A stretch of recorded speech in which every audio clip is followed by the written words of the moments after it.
My name is Travis, I'm 33 years old, and I live in a small town outside Louisville, Kentucky.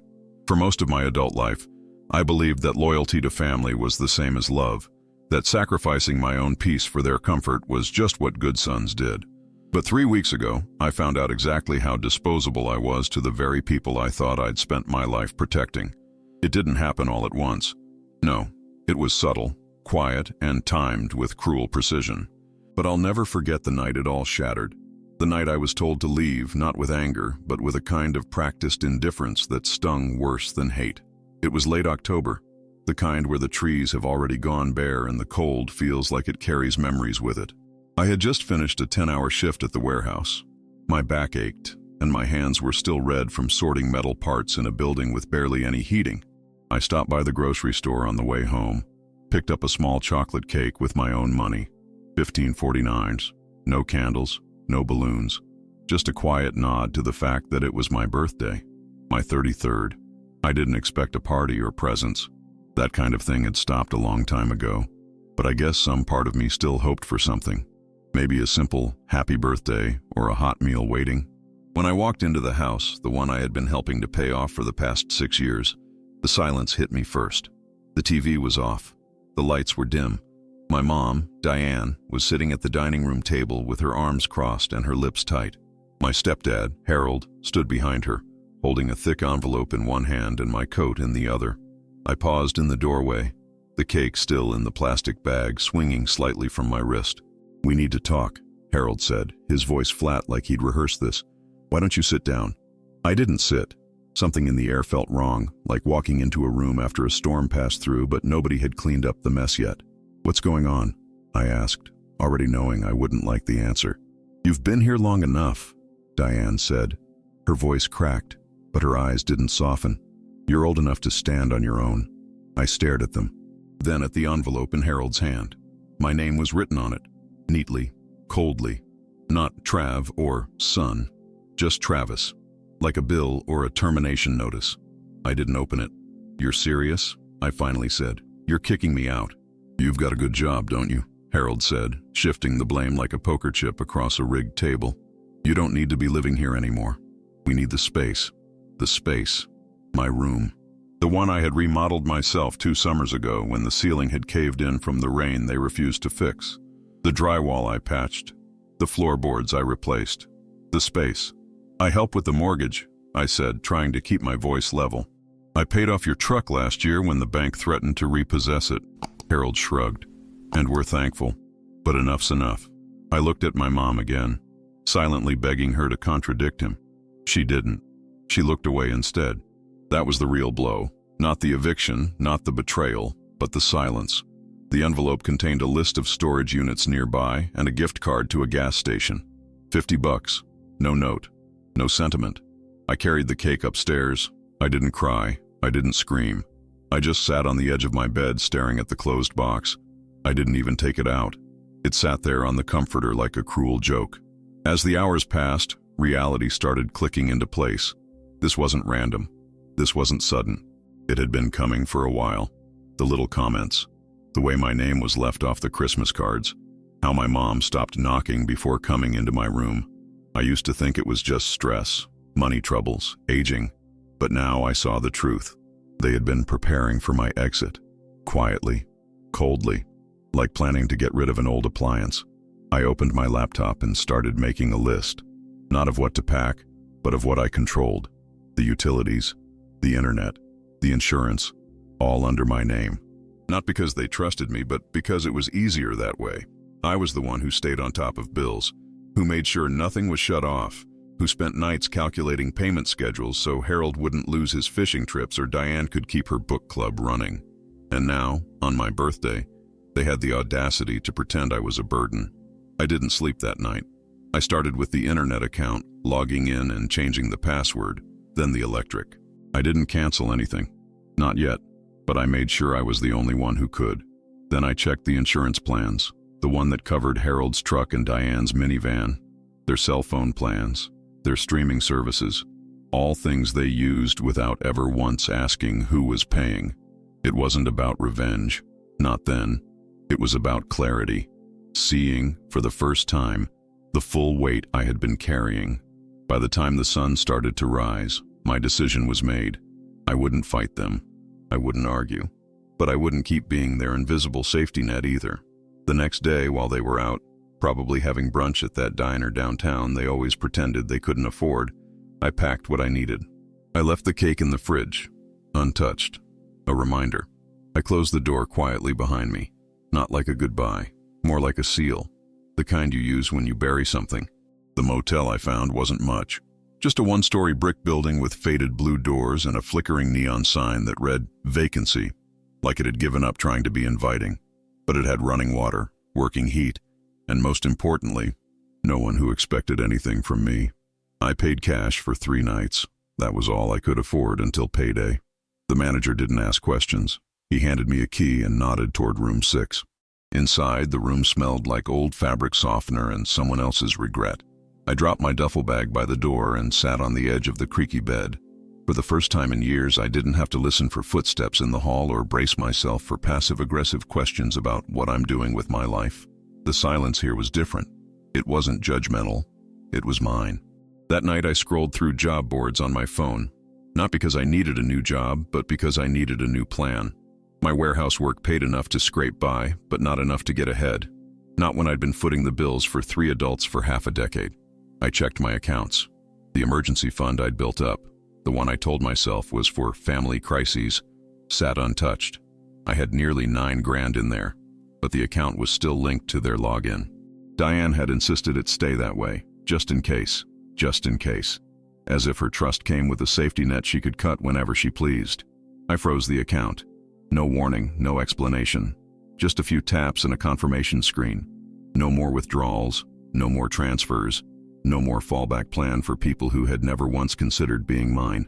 The next day, I called the utility companies and updated my contact info, locking the accounts with personal PINs. I canceled autopay. Their lights would stay on for another week at most. Then the slow unraveling would begin. I imagined Harold flipping a switch and nothing happening. Diane calling customer service and getting stonewalled. For once, they'd feel the panic I'd swallowed for years. I wasn't trying to destroy them. That's what I told myself. I was just unburdening. On the 3rd morning, I got a call from an unknown number. I let it go to voicemail, then another, then 6 more. I finally checked my messages and felt a strange, detached calm settle over me. "Travis, honey, there's been some mistake." Diane's voice crackled through. "The internet isn't working and the power company says the account holder made changes. Did you do something? Please call me." No mention of my birthday, no apology, just concern for the things that made their life easier. Then Harold's voice, sharper. "So this is how you thank us? Real mature, Trav. You'll regret this. You're still our son, like it or not." That last part made me laugh. Like it or not. As if being a son was some legal obligation, like jury duty. I tossed the phone aside and left the motel to walk. The air was brisk, the kind that wakes you up even when your chest feels hollow. I ended up at the local community center. There was a fall craft fair going on, and I figured being around people might keep my thoughts from spiraling. I wasn't there more than 10 minutes when I saw someone I knew.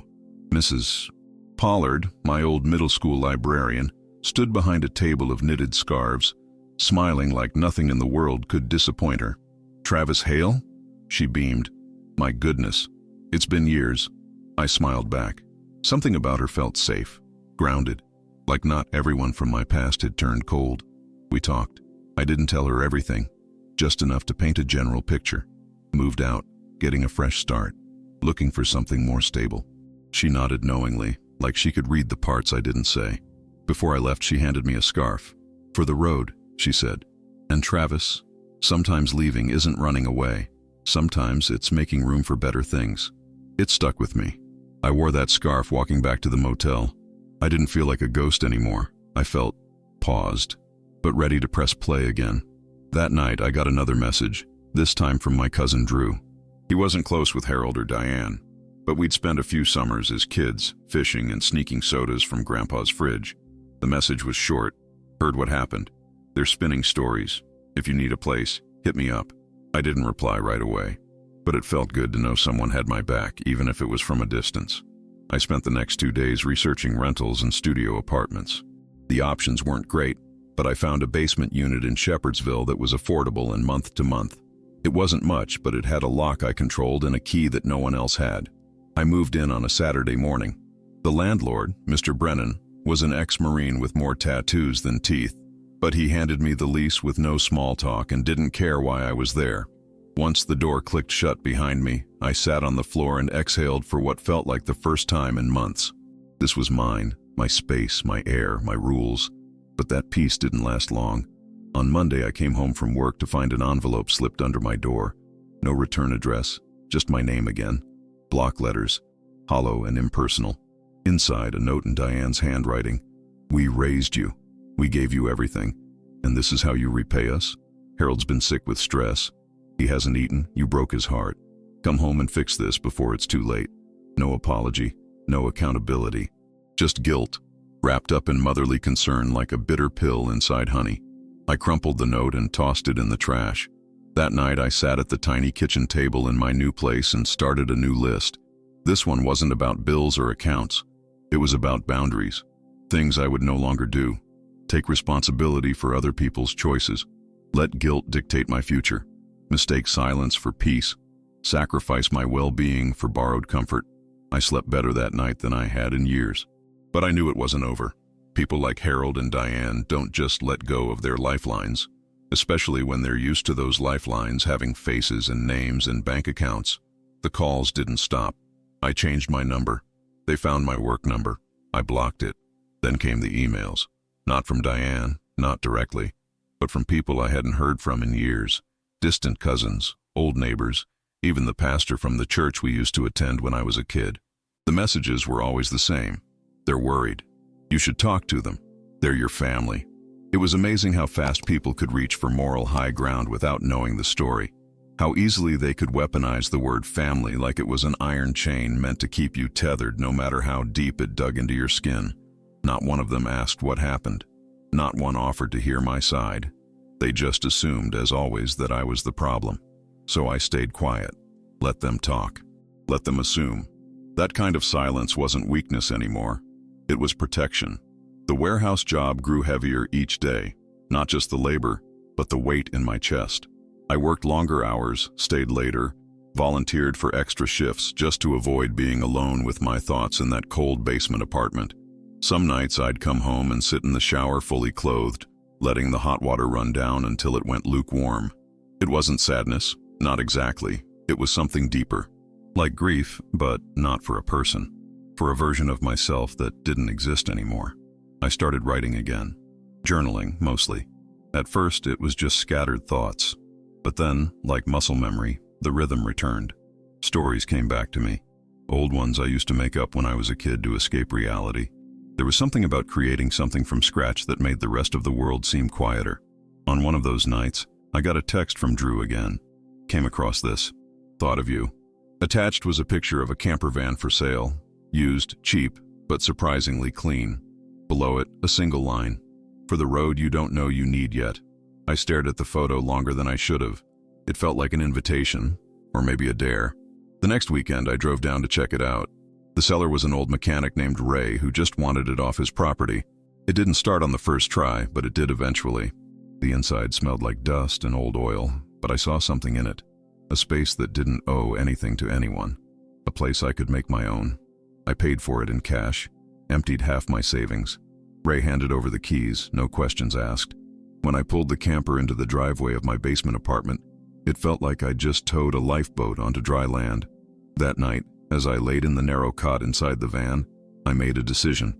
I'd work 2 more months, save every penny, and then leave Kentucky behind.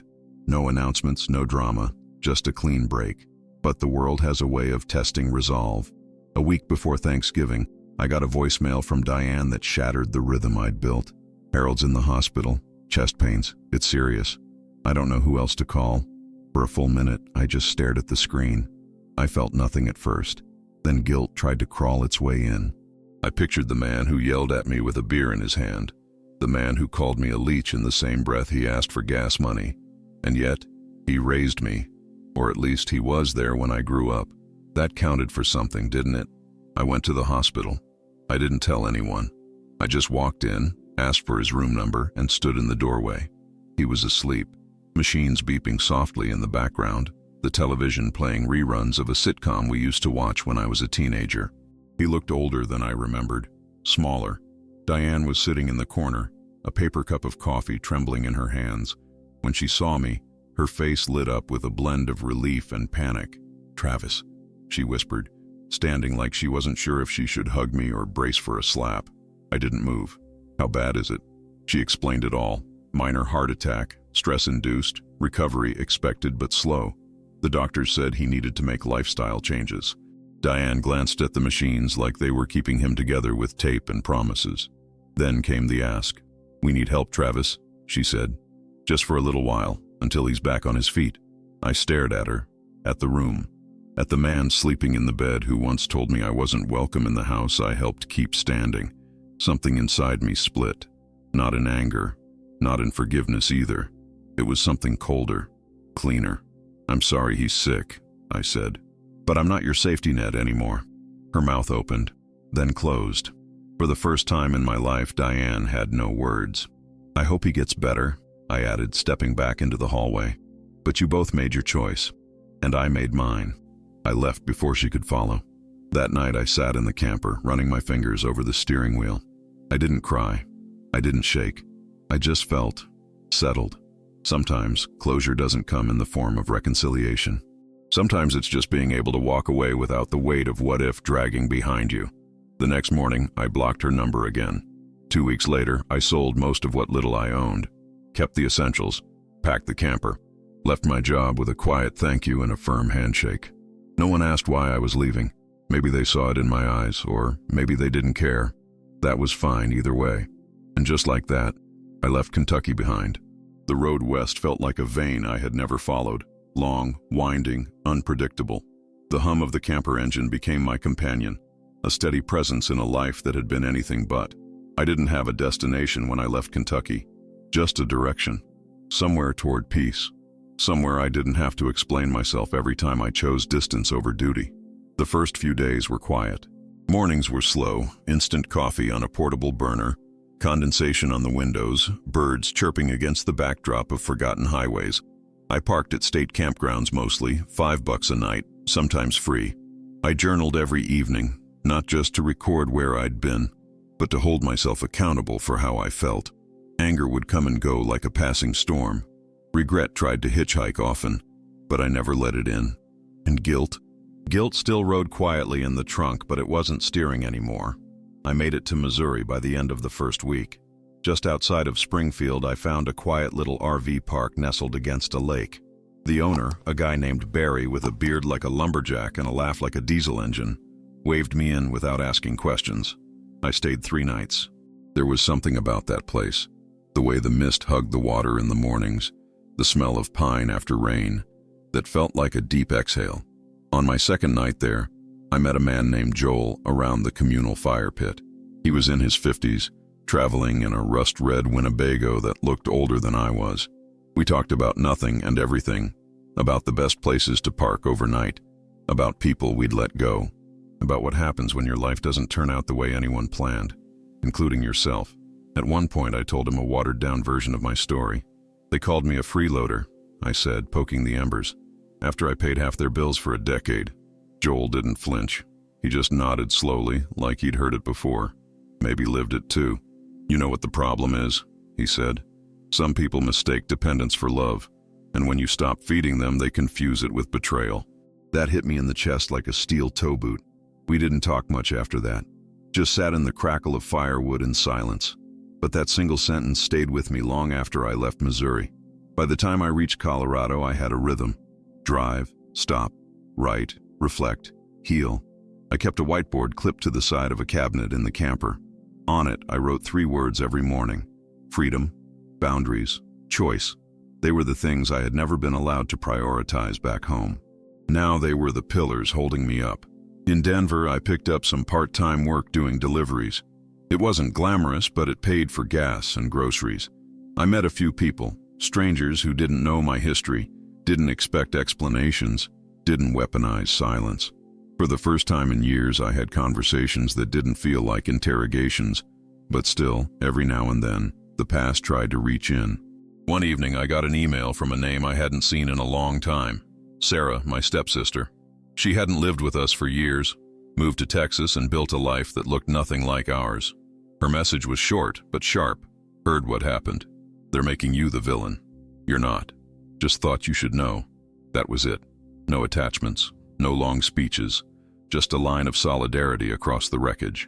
I didn't reply, but I reread that message more times than I'll admit. Because sometimes, knowing someone sees the truth, even if they whisper it, is enough to keep you standing. A month passed like a warm breeze, the kind you don't notice until it's gone. Then the holidays crept in, subtle at first, then loud. Storefronts glowing, radios playing the same 4 songs, people talking about family like it was a universally good thing. And there I was, parked in a canyon rest stop, eating canned soup by lantern light, wondering if I'd made a mistake, but I knew I hadn't. Because even in that loneliness, I didn't feel as small as I used to in that house back in Kentucky. I wasn't walking on eggshells. I wasn't performing a version of myself that made other people comfortable. I wasn't explaining why helping wasn't the same as being safe. I was just me, and that was finally enough. Still, I knew I had healing left to do, so I made a promise. Before the end of winter, I'd sit down and write the full story, not just for myself, but maybe for others like me. People who were told loyalty means obedience, that being useful equals being loved, that setting boundaries is selfish, because I had learned the hardest truth of all. Sometimes family isn't home. Sometimes it's the fire you survive to finally build one. February came with a quiet ferocity. Snow blanketed the Rockies, and I found myself parked in a small town called Salida. Just passing through, I told myself. But something about it made me stay a little longer. Maybe it was the way the town didn't ask questions, or how the coffee shop on Main Street felt like someone's living room, mismatched mugs and all. I spent my mornings there, laptop open, the smell of cinnamon and espresso thick in the air. That was where the writing really began. I didn't sugarcoat anything. I wrote it all. The unpaid bills, the manipulation masked as love, the nights I spent calculating how to afford their comfort at the expense of my own. I wrote about the time Harold yelled because I didn't refill the fridge fast enough. The time Diane said, "We didn't ask you to stay," after I gave up college to help them out of a foreclosure. I wrote about how I learned to disappear just to keep the peace. It wasn't revenge, it was remembering, and it was necessary. Every evening, I'd return to the camper parked behind a local mechanic's garage. He let me stay there for free in exchange for helping out in the mornings. Changing tires, organizing parts, basic stuff. Honest work. Work that didn't feel like I was pouring myself into a black hole. One night, after a long shift at the shop, the owner, a stocky guy named Reggie, invited me to dinner. Just him and his wife and their 2 kids. It was casual, no pressure. But I hesitated. My instinct was to decline, like I didn't deserve that kind of warmth anymore. But I went, and it changed me. The food was simple. The kids were loud. The conversation wasn't filtered through obligation or guilt. It was just dinner, real, uncomplicated. I didn't realize how starved I was for that until I was sitting there laughing at a story about Reggie dropping a transmission on his foot. No sideways comments, no weighted silences, just humanity. Afterward, Reggie walked me back to the camper. He paused before heading back inside. "You got a good head on your shoulders, Trav," he said. "Don't let old wounds make you think otherwise." I nodded, not trusting my voice. Sometimes kindness stings harder than cruelty when you're not used to it. The days passed quietly after that. I kept writing. The document on my laptop stretched past 30 pages. I didn't know what I'd do with it. Maybe publish it online under a fake name. Maybe never show it to anyone. But it didn't matter. The act of writing was enough. It was reclaiming space I had never been allowed to occupy. Then, out of nowhere, another letter found me. No return address, just my name. This time, it wasn't Diane. It was Harold. The handwriting was shaky. The letter was short. "I don't know what to say. You're not here, and everything's falling apart. I was wrong. Maybe we both were. I miss having you around. I hope you're okay. No demands, no manipulations. Just words, scattered and raw." I sat with it for a long time. I didn't know what to feel. Regret? No. Pity? Maybe. Closure? Closer at least. But I didn't write back. Not because I hated him. Not because I wanted to punish him. but because the apology came too late, and I wasn't going to uproot everything I'd rebuilt for the sake of half-healed wounds. Sometimes, the most loving thing you can do, for yourself and others, is not to go back. Spring began to whisper on the wind. Melted snow trickled down the mountains. Life crept back into the town slowly, like someone tiptoeing through their own recovery. I felt the same way. One morning I woke up and realized I hadn't thought about them in 3 days. That was new. A small victory, but a victory nonetheless. I finished the last page of my story the next evening. It ended not with revenge, not with a grand confrontation, but with a man sitting quietly in a camper, somewhere far from where he started, finally learning what it means to breathe without apology. And that was enough. I stayed in Salida until mid-March. By then, the story I'd written had become more than just therapy. It felt like a mirror held up to the quiet suffering I'd endured for too long, and maybe to the kind others still were enduring. The more I reread it, the more I knew it wasn't just my story anymore. It was for anyone who had ever felt invisible in their own family, anyone who had been told that love was conditional, and their worth depended on what they could give. On a brisk Thursday morning, I sent the document to an online publication focused on real-life essays. I used a pseudonym, just in case. I didn't expect anything to come from it. I told myself I was just releasing it into the wild. But 3 days later, I got an email. "We loved your story. We'd like to feature it next week." The editor wrote that she cried reading it, said she saw her brother in my words, her father too. I stared at the email for 10 minutes, unable to breathe. Then I closed my laptop and took the longest walk of my life through the pine trails near the river. The essay went live on a Monday morning. By lunchtime, it had over 20,000 reads. By dinner, it had been shared across social media dozens of times. And then the comments started coming. I thought I was the only one. This sounds exactly like my story. I walked away too, and I'm still learning to forgive myself for it. You gave me the strength I didn't know I needed.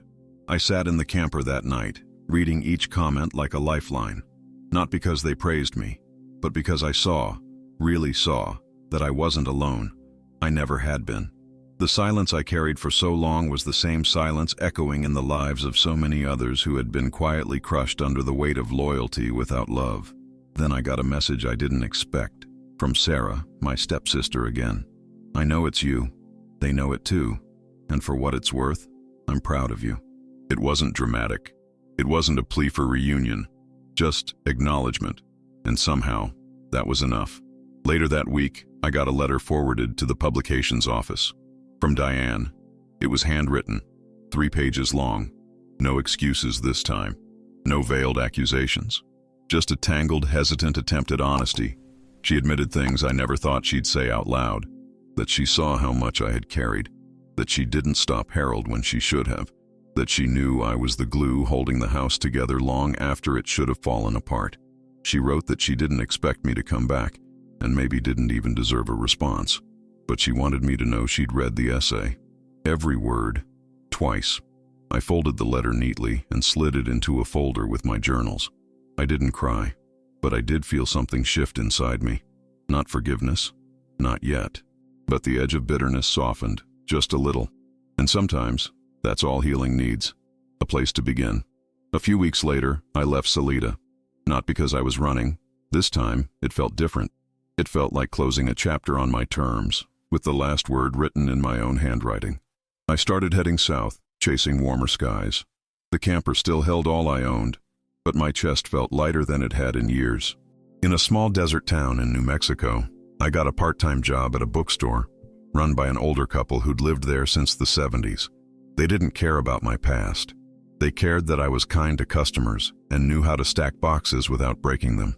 In exchange, they let me plug in the camper behind the shop and gave me free coffee every morning.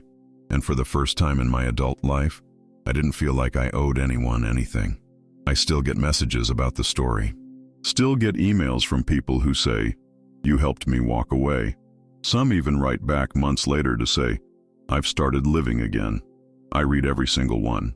But here's what I want to say now. From one survivor of family dysfunction to anyone who might be listening. It is not betrayal to choose yourself. It is not cruel to walk away from people who only show up when you're useful. Blood may be thick, but it should never be suffocating. Love, real love, doesn't keep score or hold you hostage. And family. Family isn't defined by who shares your last name. It's defined by who sees you, who hears you, who stands beside you, not on your shoulders. And if you're still there, still in that house, still in that situation, trying to hold it together for people who don't notice when you fall apart, I want you to know something. You are not alone. You are not crazy. And you are not selfish for wanting more. I wish someone had said that to me years ago. So I'm saying it to you now. If this story resonated with you, if you saw pieces of yourself in these words, I'd love to invite you to be part of something bigger. Leave a comment below, tell your story, or tell us what this one meant to you. What did it remind you of? What did it teach you? Let's make the comment section a place where others can feel a little less alone. And if you haven't yet, subscribe to the channel. Not just because it helps, but because this space is for stories like this. For the ones who've been through the storm and are learning to stand in the sun again. Hit that bell, stay with us, and let's grow together. Everyone's got a past, but not everyone dares to write a new chapter. Thank you for listening to mine.